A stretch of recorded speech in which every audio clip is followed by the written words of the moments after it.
journey so far.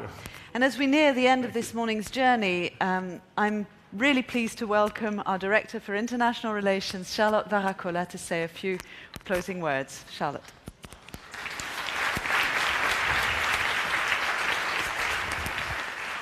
Thank you very much to all of you for being with us for what has really been an incredible morning. It's very much a privilege to be able to close this event, but also quite a daunting task, because it is, of course, impossible to follow such brilliant speakers and brilliant panels, and no closing remarks can really do their interventions justice.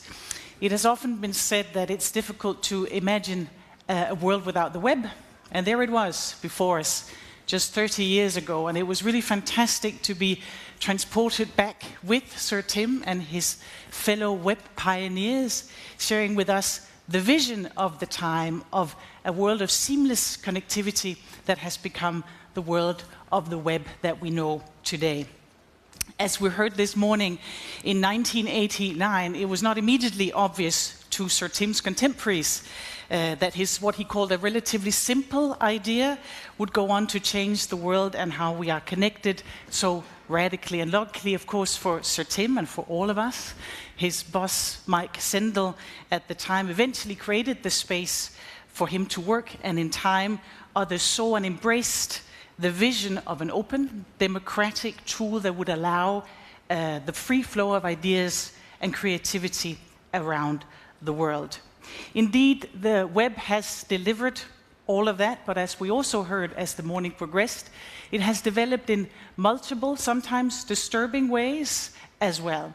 And session 2 gave us a very unique insight into the current preoccupation of the web's inventor and his initiatives now to give us the web that we want, and I think also that we deserve, before he left to embark on his very symbolic 30-hour journey that will take him eventually to Lagos. But before leaving, Sir Tim spoke of his concerns about the direction of the web and how the direction it has taken, and how he is working personally with many to bring it back to the original democratic vision in which everybody can generate content as well as read, in which everyone owns and controls their own data. And he expressed concern, as we heard, that we need to get the half of the world's population that is not yet online connected in a space that is fair, through a new contract for the web. So the creator of the web is now creating a movement to save, to defend the web that we have.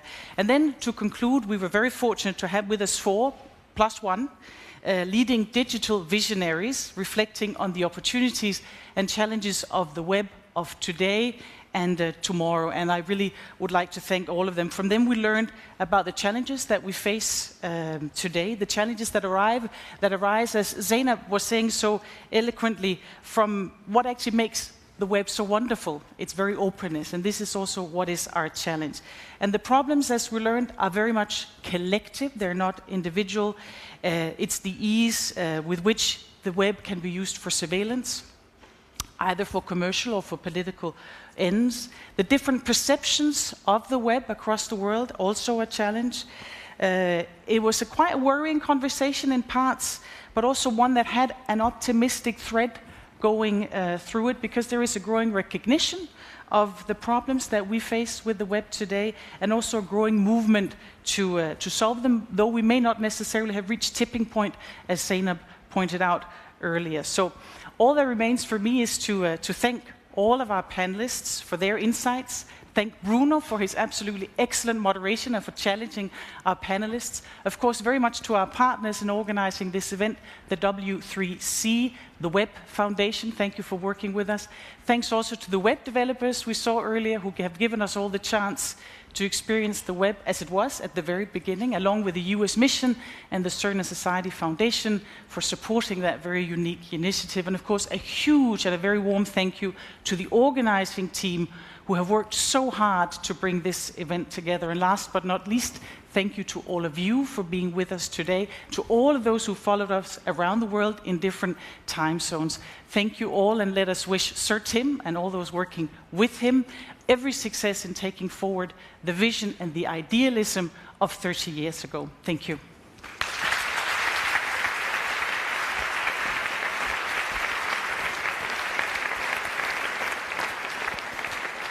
Thank you very much, Charlotte. As Sir Tim embarks on his 30-hour journey, marking 30 years of the World Wide Web, our own journey continues today with other events later on. This afternoon at 4 PM CET, an Ask Me Anything session will take place on Reddit, in which the web pioneers and experts will be answering questions from all around the world.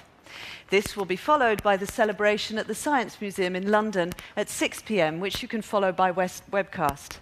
And the day will end here in the Globe of Science and Innovation with a screening of the documentary entitled For Everyone, tracing the history of the web, and ending with a panel discussion, which you can also follow by webcast.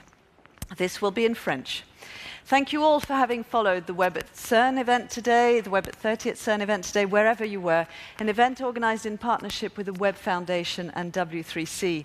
This recording will be made available on the website, along with the URL of the first web browser, the full sonification of the first proposal, and many more resources for you to continue building your own voyage with the web. Thank you very much, and goodbye.